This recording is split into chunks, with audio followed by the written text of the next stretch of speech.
سمكه جميله، سمكه جميله سمينه جدا جدا جدا، ب 120 جنيه يا استاذ محمد.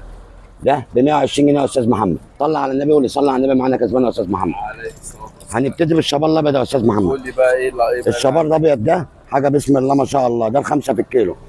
ده الخمسه في الكيلو ب 60 جنيه. صباح الفل يا حسين. صباح الجمال يا ست الكل. ده يا استاذ محمد بكام؟ ب 60 جنيه الشبار ده. بيطلع بره بكام؟ ده بيتباع بره ب 80 وب 70. شبار اخضر اللي بيقولوا عليه ب 180 جنيه، انا ببيعه ب 80 جنيه. ده بيتباع بره ب 180. ب 180 وب 150 وب 140، كل واحد بيبيع من مزاجه.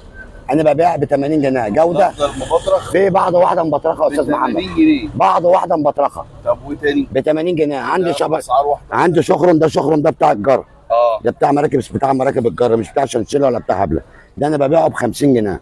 ده ب 50 جنيه. اه ده جودته 50%. سعره 50 جنيه. سعره في السوق. سعره في السوق الله اعلم. سعره في السوق ما اعرفش هو بيتباع بكام. انا ببيع على السعر اللي انا جايبه. ده سعره بره ب 80. ب 80، كله ونص ب 100 ب 100. كل واحد بقى هو ورزقه، كل واحد هو وصيته. كل واحد هو ده عندك ب 50 جنيه. ب 50 جنيه كيلو. ده ب 50 جنيه. طيب وده؟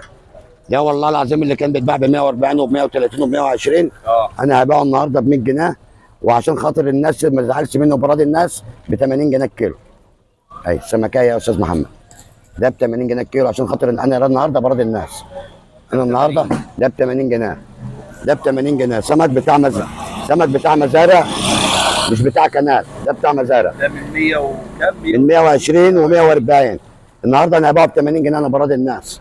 انا النهارده بصالح الناس مني، لان ما بحبش حد يزعل مني. طيب والكبير؟ الكبير دوت اللي بيتباع ب 180 جنيه يا استاذ محمد. ده الثلاثه بالكيلو.